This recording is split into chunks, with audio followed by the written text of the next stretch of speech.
السلام علیکم ورحمۃ اللہ وبرکاتہ۔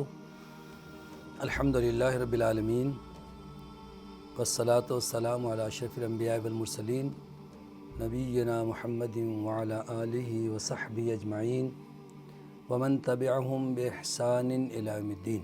رب اشرح لی صدری ویسر لی امری واحلل عقدۃ من لسانی یفقہوا قولی رب زدنی علما۔ اعوذ باللہ من الشیطان الرجیم۔ وعلم آدم الأسماء كلها ثم عرضهم على الملائكة فقال أنبئوني بأسماء هؤلاء إن كنتم صادقين۔ آج کی تفسیر میں سورۃ البقرہ کی آیت نمبر 31 سے 33 تک ہم یہ پڑھیں گے کہ آدم علیہ السلام کی تخلیق کے اظہار پر جب فرشتوں نے یہ کہا کہ اے اللہ تو ایسی مخلوق کیوں پیدا کرتا ہے جو فساد مچائے گی اور خونریزی کرے گی، تو اللہ نے فرمایا میں جانتا ہوں جو کچھ تم نہیں جانتے۔ تو وہ اللہ تعالیٰ نے جو حکمت تھی آدم کی تخلیق میں وہ فرشتوں کے سامنے ظاہر فرمائی، اور پھر فرشتوں نے برملا اعتراف کیا کہ اللہ ہم تو بڑے عاجز ہیں، ناتواں ہیں، جو کچھ تو نے سکھایا ہمیں تو اللہ اتنا ہی علم ہے، ہم تو جانتے ہی نہیں تھے کہ حضرت انسان میں اتنے کمالات ہیں، اتنی خوبیاں ہیں۔ انسان کی عظمت کا اعتراف فرشتوں نے کیا، اور پھر اللہ نے سجدے کا حکم دیا اور فرشتوں نے سجدہ کیا، اور آدم علیہ السلام کو اللہ تعالیٰ نے جو کمالات عطا فرمائے اس کا تذکرہ ہے۔ تو ہم یہ دیکھیں گے کہ آدم علیہ السلام کی تخلیق سے اللہ رب العالمین نے جو حکمت وابستہ کی تھی وہ ہے علم، جس بنیاد پر فرشتوں پہ اللہ تعالیٰ نے آدم علیہ السلام کو اور حضرت انسان کو عظمت اور فضیلت بیان فرمائی۔ جو اللہ نے برتری عطا فرمائی ہے وہ علم کی بنیاد پر۔ چنانچہ آیت نمبر 31 ہے، فرمایا وَعَلَّمَ آدَمَ الْأَسْمَاءَ كُلَّهَا، اور آدم کو اللہ تعالیٰ نے تمام نام سکھا دیے، تمام چیزوں کے نام کا علم عطا کیا، تمام چیزوں کے نام اللہ تعالیٰ نے سکھا دیے۔ ثُمَّ عَرَضَهُمْ عَلَى الْمَلَائِكَةِ، پھر اللہ نے ان اشیاء کو فرشتوں کے سامنے پیش کیا، ان چیزوں کو فرشتوں کے سامنے پیش کیا اور فرمایا کہ انبئونی باسماء ہؤلاء ان کنتم صادقین، اگر تم سچے ہو تو مجھے ان چیزوں کے نام بتاؤ، یہ کیا چیزیں ہیں اور ان کے کیا نام ہیں۔ تو جب فرشتوں سے سوال کیا گیا تو فرشتے ہکا بکا رہ گئے، وہ جانتے ہی نہیں تھے، وہ کھانا نہیں جانتے تو کھانے پینے کی چیزوں کو بھی نہیں جانتے، ان کے اندر یہ اللہ نے صلاحیت ہی نہیں رکھی، بہت سارے امور جن سے وہ ناواقف تھے۔ تو جیسے ہی اللہ تعالیٰ نے فرمایا کہ مجھے ان چیزوں کے نام بتاؤ، قالو، تو انہوں نے جواب میں جو الفاظ کہے ہیں بڑے عظیم الشان کلمات ہیں۔ ہر طالب علم کو یہ الفاظ یاد ہونے چاہیے اور ان الفاظ کے ساتھ اپنے علم کا اظہار کرنا چاہیے۔ جو فرشتوں نے ذکر کیا، قالو، انہوں نے کہا سبحانک لا علم لنا الا ما علمتنا، اے اللہ ہم تو سراپا تقصیر اور غلطی والے ہیں، تو پاک ہے ہر عیب سے، سبحانک، اے اللہ تو ہر نقص اور خامی اور عیب سے پاک ہے۔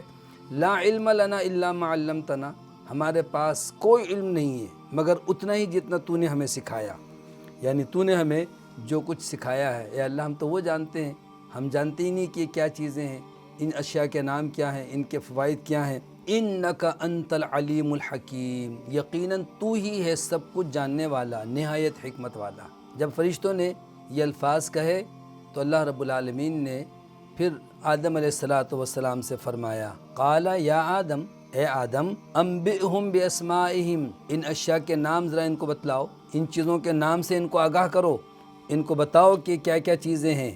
فلما انبأہم باسمائہم، پھر جب آدم نے ان تمام اشیاء کے نام فرشتوں کو بتا دیے کہ یہ فلاں چیز ہے، اس کا نام یہ ہے، قالا، تو اللہ نے فرمایا الم اقل لکم، میں نے تم سے نہیں کہا تھا کہ انی اعلم غیب السماوات والارض، کہ آسمان اور زمین کے تمام پوشیدہ چیزوں کا علم میں رکھتا ہوں، آسمان و زمین کا غیب میں جانتا ہوں، غیب کا علم اللہ نے فرمایا فرشتوں کو بھی نہیں ہے۔ وَأَعْلَمُ مَا تُبْدُونَ وَمَا كُنْتُمْ تَكْتُمُونَ، اور میں خوب جانتا ہوں جو کچھ تم ظاہر کرتے ہو اور جو کچھ تم چھپاتے ہو۔ یعنی ظاہر کرنے سے مراد جو تم عمل کر رہے ہو یا بولتے ہو وہ بھی میں جانتا ہوں، اور جو تم بولتے نہیں ہو، دل میں ارادہ ہے، جو تمہاری نیت ہے، جو تمہارے راز ہیں، میں تو وہ بھی جانتا ہوں۔ یہ ہے اللہ احکم الحاکمین کی صفت۔ یہاں آدم علیہ السلام کا فرشتوں پر جو اللہ تعالیٰ نے عظمت کا سبب بیان فرمایا وہ علم ہے۔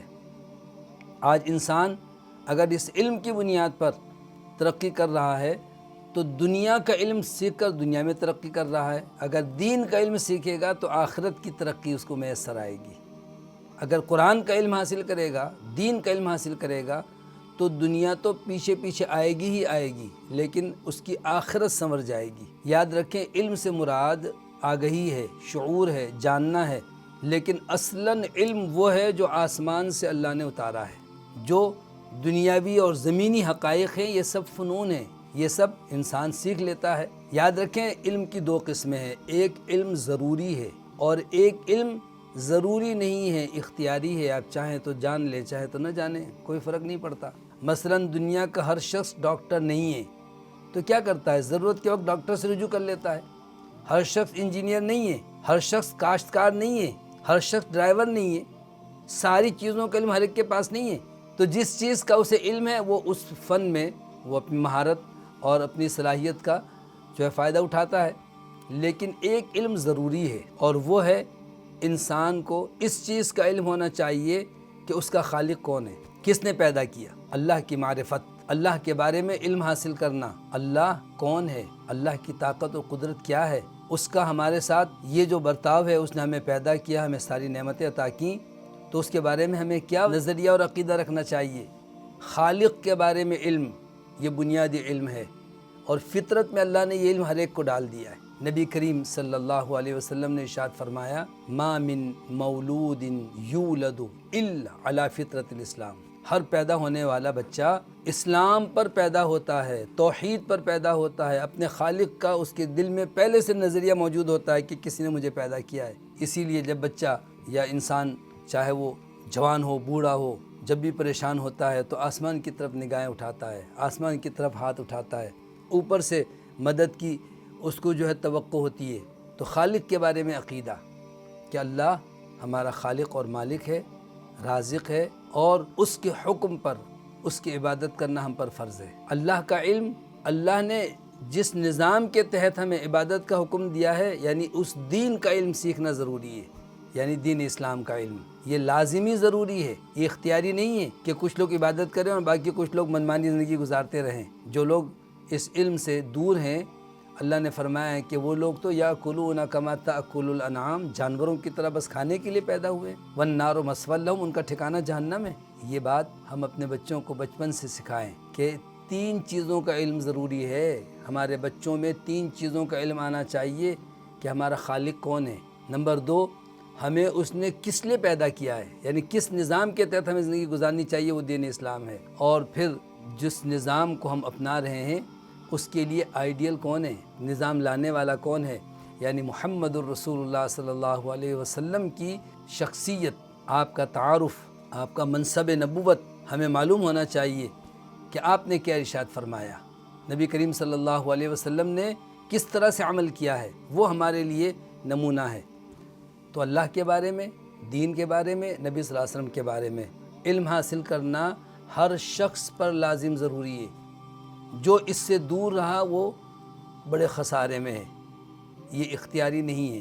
ہاں پھر مزید اس کی باریکیاں، یعنی حلال اور حرام، جائز اور ناجائز، پوری شریعت کے بارے میں مہارت حاصل کرنا، یہ ہر شخص پر فرض نہیں ہے، یہ فرض کفایہ ہے۔ معاشرے میں چند لوگ علماء ہیں، فقہاء ہیں، مفتی حضرات ہیں، چند لوگ ایسے ہیں جنہوں نے اپنی زندگی اس مقصد کے لیے وقف کر دی ہے، ان کا احسان ہے ہم پر، ہم ان سے رجوع کرتے ہیں، ان کی کتابیں پڑھتے ہیں، ان سے فائدہ اٹھاتے ہیں، لیکن بنیادی علم تو ہم سب کا فریضہ ہے، اس کے بغیر تو گزارا ہو ہی نہیں سکتا۔ تو اللہ رب العالمین نے آدم علیہ السلام کو فرشتوں پر جو عظمت عطا کی علم کی وجہ سے، پہلی وحی جو رسول اللہ صلی اللہ علیہ وسلم پر نازل ہوئی وہ علم کے بارے میں، پہلی وہی اقرأ بسم ربک الذی خلق، پڑھنے کے بارے میں حکم دیا۔ خلق الانسان من علق، انسان کو اللہ نے جمے ہوئے خون سے پیدا کیا۔ دیکھیں علم میں یہ چیزیں بھی شامل ہیں، یعنی میڈیکل اور طبی لحاظ سے وجود کی نشو و نما کیسے ہوئی۔ آدم کو تو اللہ نے مٹی سے بنایا، اور اس کے بعد پھر حضرت انسان کی تخلیق کے جو مراحل ہیں، اللہ نے فرمایا کہ یخلقکم فی بطون امہاتکم فی ظلمات ثلاث، تمہاری ماؤں کے پیٹ میں اللہ تمہیں 3 اندھیروں میں مختلف شکل و صورت میں پیدا کرتا ہے۔ کسی کا وہاں پر کوئی عمل دخل نہیں ہے، نہ ماں کو خبر ہے، نہ باپ جانتا ہے، نہ کوئی ڈاکٹر کچھ بتلا سکتا ہے۔ یہ اللہ کا نظام ہے، کس طرح سے انسان کی نشو و نما ہوتی ہے۔ تو اقرأ پڑھو اس اللہ کے نام سے، اقرأ بسم ربک الذی خلق، خلق الانسان من علق، جس نے جمع خون سے انسان کو پیدا کیا۔ اقرأ وربک الاکرم، پڑھو تمہارا رب بڑا کرم کرنے والا ہے۔ الذی علم بالقلم، جس نے انسان کو قلم کے ذریعے سکھایا ہے۔ علم الانسان ما لم یعلم، انسان کو وہ کچھ سکھایا جو نہیں جانتا۔ 2 دفعہ پڑھنے کا لفظ آیا، اقرأ بسم ربک الذی خلق، اقرأ وربک الاکرم۔ جب تخلیق وجود کا ذکر آیا تو وہاں پر فرمایا کہ تمہارے رب نے تم کو پیدا کیا ہے، لیکن جب علم کی باری آئی تو فرمایا کہ ربک الاکرم، تمہارے رب نے اس سے بھی زیادہ بڑے بڑے کرم کیے تم پر، بڑی کرم نوازی ہے۔ تو معلوم یہ ہوا کہ علم اس ظاہری وجود سے بھی بڑا احسان ہے اللہ تعالیٰ کا۔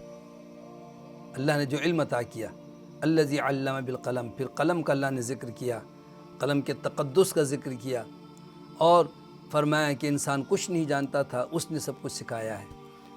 آدم علیہ السلام کو اللہ نے علم عطا کیا، اور ہم بحیثیت ماں باپ اپنے بچوں کو یہ بات سمجھائیں کہ اگر اللہ کی خوشنودی چاہیے تو پہلے علم حاصل کرنا ہے۔ دنیا میں باوقار زندگی گزارنی ہے تو پہلے علم، کسی چیز کو ہاتھ لگانا ہے تو پہلے علم۔ بچوں میں ایک فطری بات ہے، جستجو ہوتی ہے، وہ ہر جگہ انگلی ڈالتے ہیں، ہر جگہ دیکھ رہے ہوتے ہیں، پھر کوئی کھلونا بھی دیں تو اس کو کھولتے ہیں، توڑتے ہیں، اور جب وہ سب پرزے الگ ہو جائیں پھر سکون سے بیٹھ جاتے ہیں۔ ایک شوق ہے نا سیکھنے کا، تو ان کو بتایا جائے کہ ایسا نہ ہو کہ نقصان ہو جائے، پہلے سیکھیں کہ یہ کہاں سے کھلتا ہے، کس طرح سے جڑتا ہے۔ اب آپ ان کو سکھائیں گے تو وہی بچہ جو روز کھلونے توڑتا ہے وہ مہینوں میں بھی کوئی کھلونے نہیں توڑے گا۔ کھلونے ایسے بھی تو آتے ہیں نا جن کو بنایا جائے، جوڑا جائے۔ تو اسی طریقے سے آپ ان کو یہ بات ذہن میں بٹھا دیں کہ علم حاصل کرنا اتنا ضروری ہے کہ آپ کو علم نہیں ہے تو آپ کھلونوں کو کھولنے کے بجائے توڑ دیتے ہیں، ٹوٹ گئے، دوبارہ جڑ بھی نہیں سکتے، وہ سب اعضاء الگ الگ ہو گئے۔ بچوں کو ان ساری چیزوں کا علم ان کو سکھایا جائے، سمجھایا جائے کہ جس طرح سے دنیا کے تمام کاموں کے لیے علم ضروری ہے، تو کیا نماز ایسے ہی پڑھنے کے لیے کھڑے ہو جائیں گے؟ کیا ہم ایسے ہی دعائیں پڑھنا شروع کر دیں گے بغیر سیکھے؟ سب کچھ ہمیں سیکھنا ہوگا، اور یہ علم جو ہے یہ فرض ہے تمام عبادات سے بھی پہلے، جیسا کہ اللہ تعالیٰ نے 26ویں پارے میں ارشاد فرمایا فَاعْلَمْ أَنَّهُ لَا إِلَهَ إِلَّا اللَّهُ، جان لو کہ اللہ کے سوا کوئی عبادت کے لائق نہیں ہے۔ سید الفقہاء والمحدثین امام بخاری رحمۃ اللہ علیہ اس آیت کے ضمن میں صحیح بخاری کتاب العلم میں ایک باب لاتے ہیں، باب العلم قبل القول والعمل، کہ ہر قول سے پہلے اور ہر عمل سے پہلے علم ضروری ہے، یہاں تک کہ لا الہ الا اللہ کہنے سے پہلے اس کا علم ضروری ہے، ورنہ طوطا بھی لا الہ الا اللہ پڑھتا ہے تو اس کو آپ کیا کہیں گے؟ مسلمان ہو گیا؟ وہ تو فطری طور پر اللہ کی عبادت کرنے والے ہیں، ہر مخلوق اللہ کی تسبیح کرتی ہے، لیکن لا الہ الا اللہ پڑھنے سے پہلے اس کا علم ضروری ہے کہ میں کیا کہہ رہا ہوں، کہ میری جبین نیاز اللہ کے سوا کسی کے آگے نہیں جھکے گی، میں ایک اللہ کے سوا کسی کے لیے عبادت کا کوئی حصہ مختص نہیں کروں گا، عبادت کی ساری قسمیں اللہ کے لیے، لا الہ، کوئی معبود نہیں، کوئی مسجود نہیں، کوئی حاجت روا مشکل کشا نہیں، کوئی امیر غریب نواز نہیں، کوئی داتا نہیں، یہ ساری صفتیں اللہ تعالیٰ کی ہیں۔ بندوں میں یہ اوصاف تقسیم کرنا درست نہیں ہے، جو خاص اسی کا حصہ ہے، بندوں میں اسے تقسیم نہ کر۔ جو خاص اللہ تعالیٰ کا حصہ ہے، عبادت کا معنی یہ ہے کہ ہو جس میں خالق کی عظمت، اللہ تعالیٰ کی تعظیم کا جو پہلو ہے، وہ والی تعظیم کسی مخلوق کے لیے جائز نہیں ہے، جیسے جھکنا، رکوع کرنا، سجدہ کرنا، پکارنا، مدد مانگنا۔ تو اللہ رب العالمین نے ہمیں اس چیز کا علم سیکھنے کے لیے مکلف کیا ہے کہ ہم پہلے سیکھیں، سب سے پہلے ہم لا الہ الا اللہ کا مفہوم سیکھیں، پھر لا الہ الا اللہ ادا کریں۔ تو آدم علیہ السلام کی تخلیق اور ان کی عظمت اللہ نے بیان فرمائی تو ارشاد فرمایا کہ اے آدم ان کو ان اشیاء کے نام بتاؤ۔ انہوں نے تمام چیزوں کے نام بتائے اور تمام کے تمام فرشتوں نے آدم علیہ السلام کی عظمت کا اعتراف کر لیا۔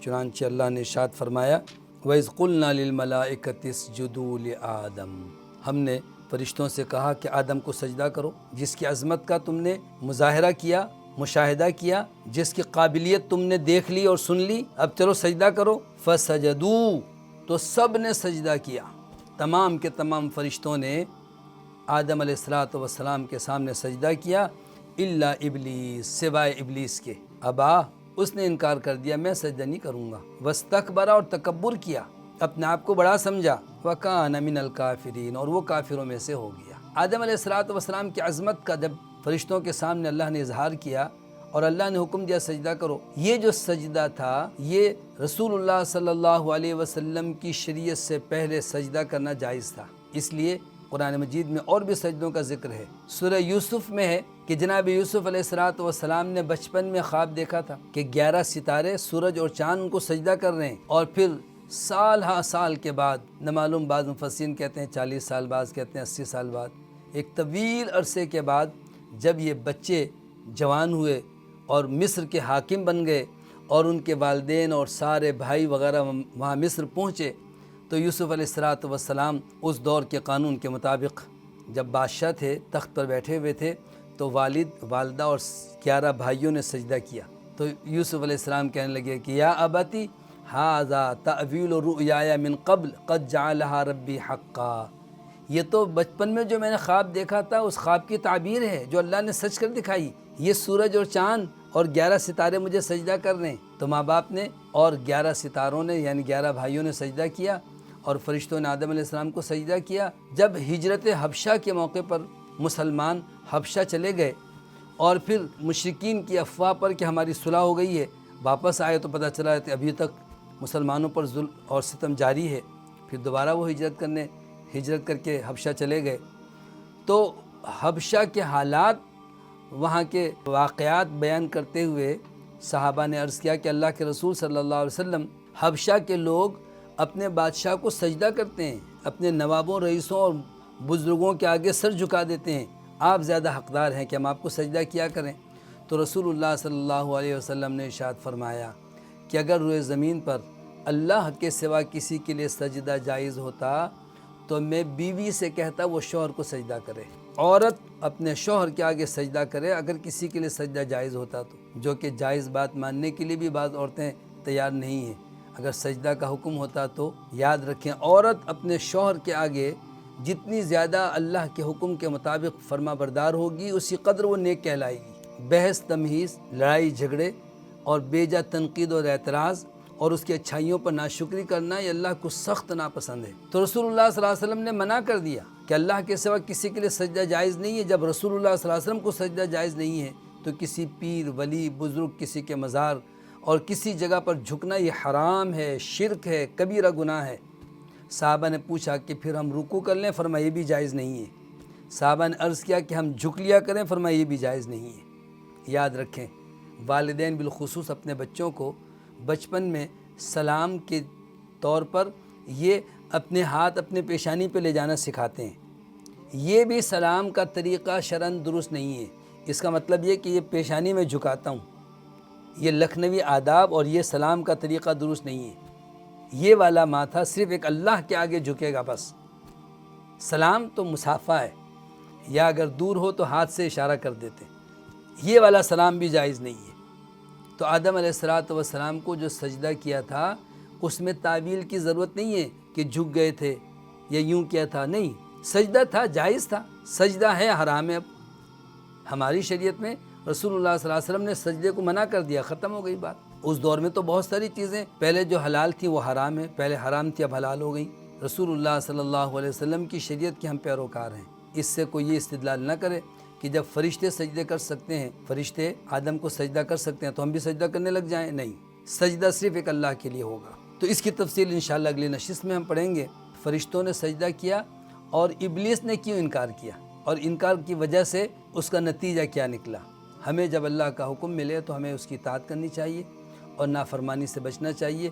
اس لیے کہ نافرمانی کرنے والا ابلیس ہے اور فرمانبرداری کرنے والے فرشتے ہیں۔ آج کے نشست کے حوالے سے سوال یہ ہے کہ جو بچے ابھی چند ماہ کے ہیں یا سال بھر کے ہیں، بولنا نہیں جانتے، تو وہ تو منہ سے سلام نہیں کر سکتے نا، تو ان کو ہم کیا یہ اس طرح سے سلام کرنا سکھا سکتے ہیں جیسے اکثر والدین نہیں کرتے ہیں؟ سلام کرو تو بچے کے ہاتھ پیشانی پر لے جاتے ہیں۔ تو دوران درس ہم نے اس کی وضاحت کر دی کہ اپنے ہاتھوں کو اپنے پیشانی اور ماتھے کی طرف لے جا کر کے اشارہ کرنا یہ جائز نہیں ہے۔ بچے اگر چھوٹے ہیں نا، تو آپ چھوٹے سے معصوم بچے کو بھی سلام کا مفہوم سمجھا سکتے ہیں۔ السلام علیکم کہیں اور ہاتھ بڑھائیں تو بچہ ہاتھ بڑھائے گا۔ یہ تو آپ ان کو سکھلائیں، السلام علیکم کہیں، بچہ ہاتھ بڑھائے گا۔ چھوٹے سے بچے ہاتھ بڑھا دیتے ہیں، بس آپ یہ مصافحہ کا طریقہ سکھلا دیں۔ اور دوسری بات یہ ہے، سائنس یہ کہتی ہے کہ بچے ابھی بولنا نہیں جانتے، لیکن دیکھنا اور سننا اللہ تعالیٰ نے پیدائشی طور پر رکھا ہے۔ بچے سن رہے ہیں، بچے دیکھ رہے ہیں۔ جب آپ ان کے سامنے کہیں گے السلام علیکم تو یہ الفاظ بار بار ان کے ذہن میں محفوظ ہو رہا ہے، وہی الفاظ کہیں گے اور وہ دیکھ رہے ہیں۔ تو بہرحال چھوٹے بچوں کو آپ جو سکھلائیں گے وہ چھوٹے چھوٹے جملے سکھلائیں۔ بے شک وہ ابھی بولنا نہیں جانتے، لیکن جب بھی کھلائیں تو بسم اللہ، بار بار کہیں بسم اللہ، تو یہ الفاظ بچے کے ذہن میں بیٹھ جائیں گے کہ اس کو کھاتے ہوئے کوئی بھی کام کرتے ہوئے بسم اللہ کہنا۔ اسی طرح سے جب آپ آئیں بچے کے پاس، وہ تو نہیں بول سکتا، لیکن آپ کہیں السلام علیکم اور ہاتھ بھی بڑھائیں، اور دوسرے ہاتھ سے بچے کا ہاتھ خود آگے کر لیں۔ ایک وقت آئے گا کہ بچہ خود ہاتھ بڑھائے گا۔ بچے تو ویسے بھی جو ہے وہ ہل جل کر رہے ہوتے ہیں، تو ان کو مصافحہ کرنے کا طریقہ سکھلا دیں۔ چھوٹے چھوٹے الفاظ آپ زبان سے ادا کرتے رہیں تاکہ بچے سنیں۔ سب سے پہلے بچے کی زبان پر لفظ اللہ آنا چاہیے۔ آپ سکھلائیں اللہ، سلام کرنے کا، مصافحہ کرنے کا طریقہ سکھلائیں، چھوٹے چھوٹے جملے سکھائیں، بچے کے سامنے بولتے رہیں۔ لیکن جو شریعت سے متصادم رواج ہے نا، اس کو چھوڑ دیں۔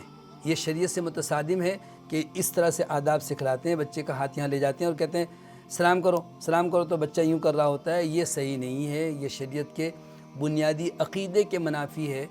اللہ کے علاوہ یہ ماتھا کسی کے آگے نہ جھکے، اور نہ ہی کسی کی طرف جھکنے کا اشارہ بھی کرنا درست نہیں ہے۔ بس زبان سے آپ اگر دور ہے تو ہاتھ سے اشارہ کر دیں، اور ورنہ تو زبان سے سلام کریں، زیادہ سے زیادہ مصافحہ کریں، اور ان آداب کو چھوڑ دیں جو شریعت سے متصادم ہو۔ وآخر دعوانا ان الحمد للہ رب العالمین۔